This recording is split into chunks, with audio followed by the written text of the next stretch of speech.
समीर अपनी माँ को आवाज़ देते हुए कहता है, माँ, आज हमारे ऑफिस में रात में पार्टी है, तो हम रात भर ऑफिस में ही रहेंगे। सुबह तक घर आएंगे।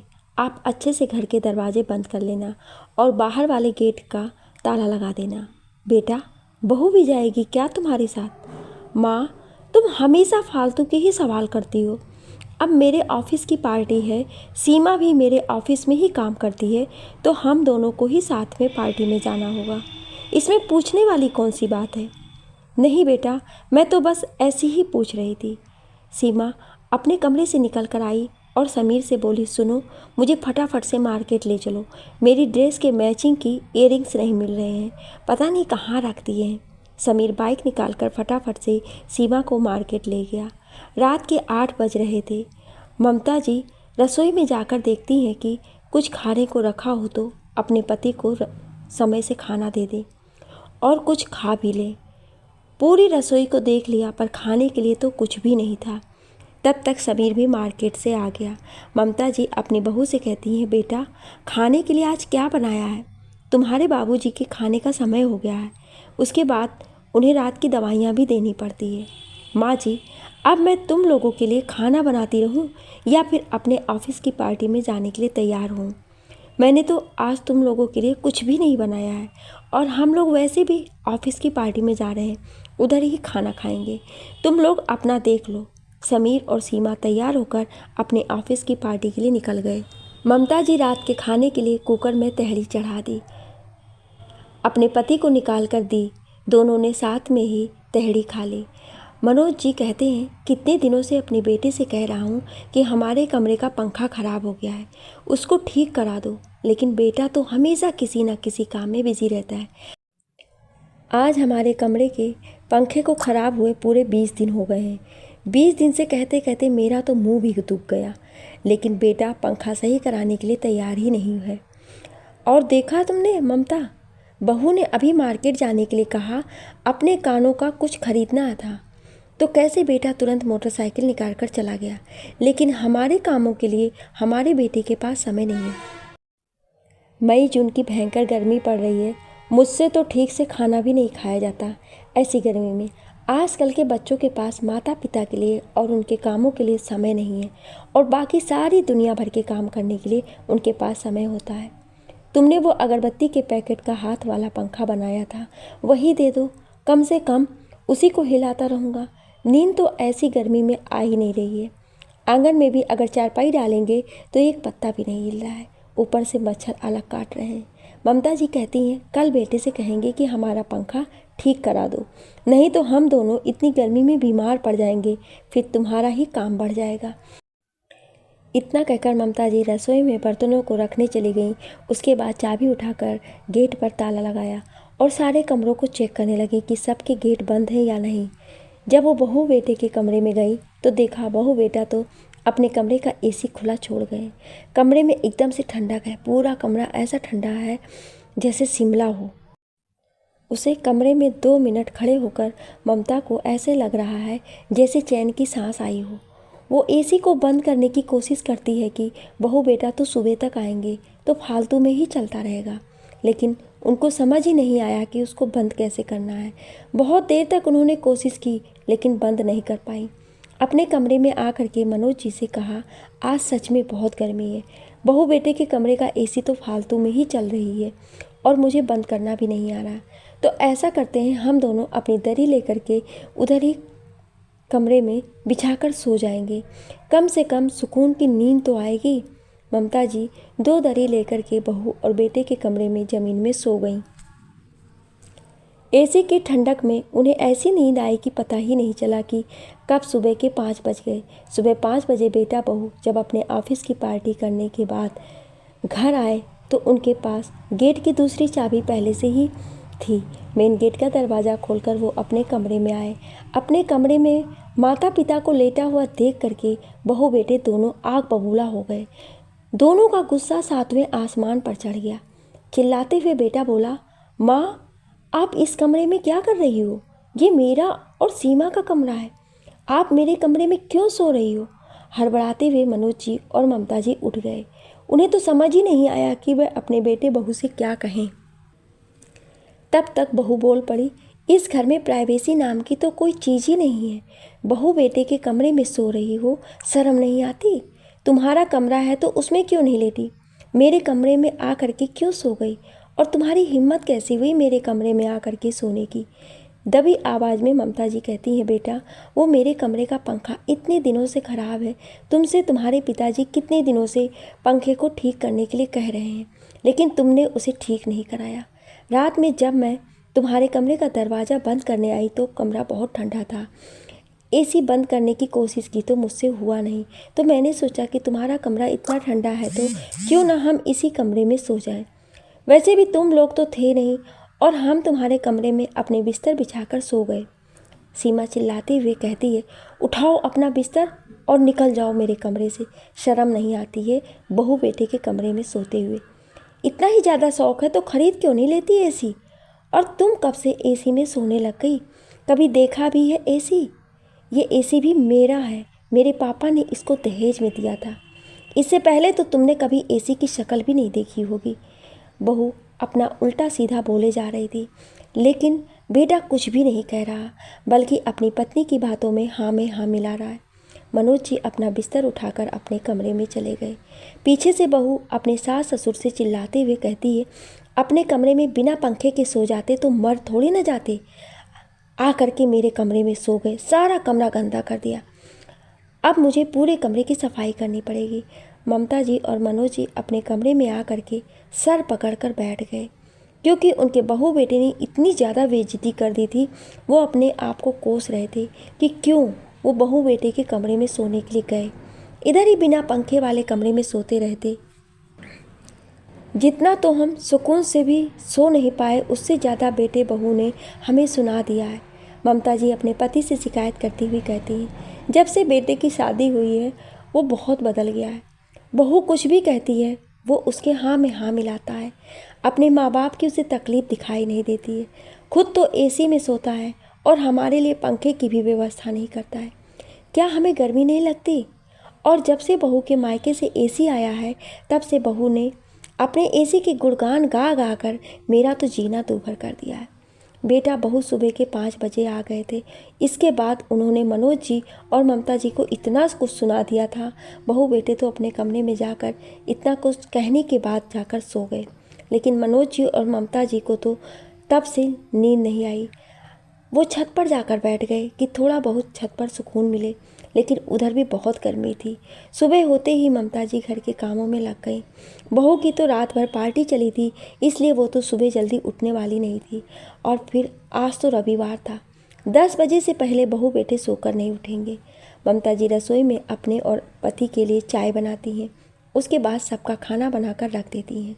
मनोज जी एक प्राइवेट स्कूल में अध्यापक थे। जब तक कमाते थे तब तक तो घर में सब कुछ बढ़िया था। जब तक घर के खर्च मनोज जी के पैसों पर चलते थे तब तक उन्हें कोई समस्या नहीं थी, लेकिन अब उन्होंने पैसे कमाना बंद कर दिया। अब बेटे की कमाई पर घर के खर्च चल रहे हैं तो माता पिता को भी अपने बेटे के हिसाब से ही चलना पड़ रहा है। अगर घर में कोई अव्यवस्था हो जाती है तो उसको भी बेटा ही देखता है, चाहे फिर वो एक दिन में देखे या एक महीने में, ये उसके ऊपर निर्भर करता है। खैर, अपना काम होता है तो बेटा बहू घंटे भर में कर लेते हैं, लेकिन माता पिता के काम तो महीनों तक लटके रहते हैं।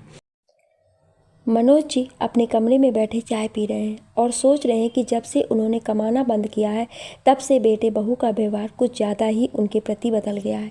अब तो वो उल्टा सीधा सुनाने के साथ साथ मान मर्यादा भी भूलते जा रहे हैं।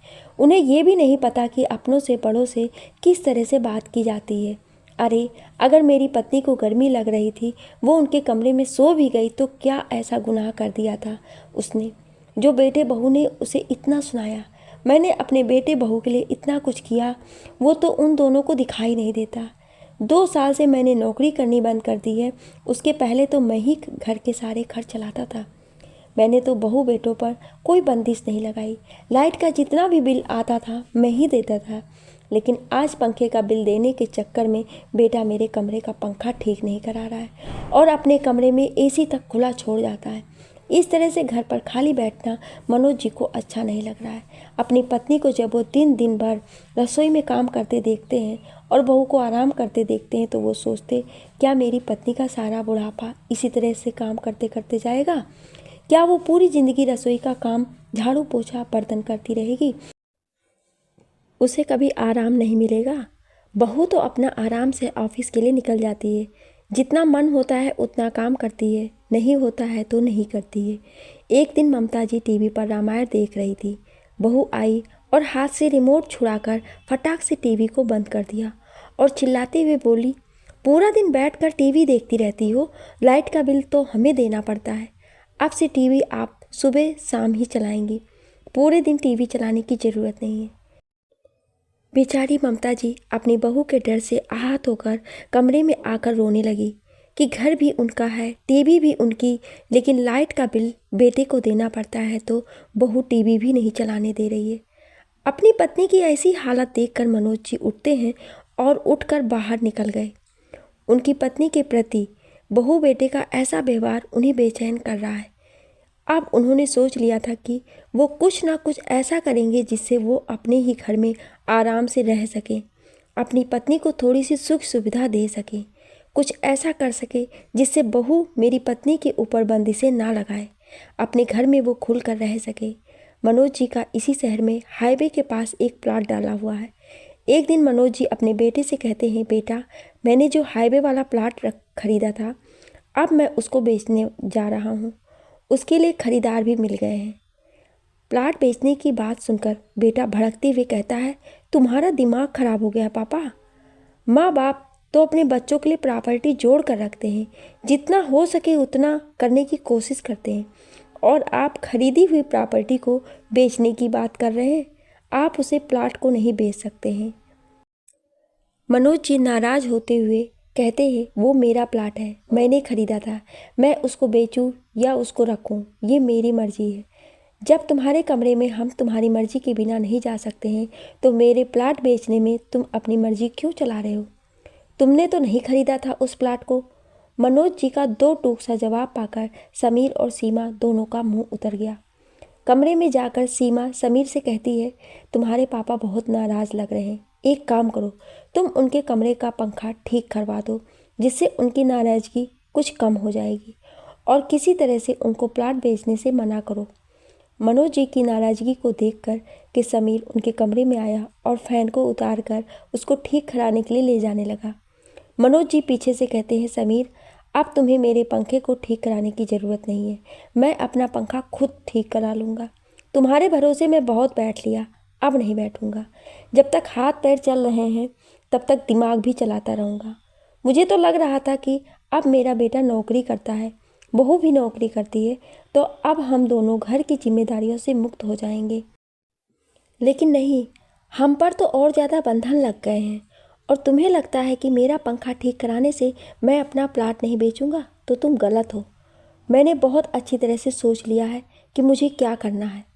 कुछ दिनों में मनोज जी अपने हाईवे वाले प्लॉट को बेच देते हैं और उसके अच्छे खासे दाम उन्हें मिल जाते हैं। पूरे 15 लाख का प्लॉट बिकता है। 15 लाख रुपए में से 14 लाख रुपए तो मनोज जी बैंक में जमा करा देते हैं, जिसका उन्हें हर महीने ब्याज आने लगा है, और उस ब्याज से वो अपने और अपनी पत्नी के छोटे मोटे खर्चों को पूरा करने लगे। अब वो अपने बहू बेटों के आगे हाथ नहीं फैलाते हैं। 1 लाख रुपए में उन्होंने अपनी पत्नी के लिए एक बड़ा सा टीवी खरीदा और अपने कमरे में एक नया एसी लगवा लिया।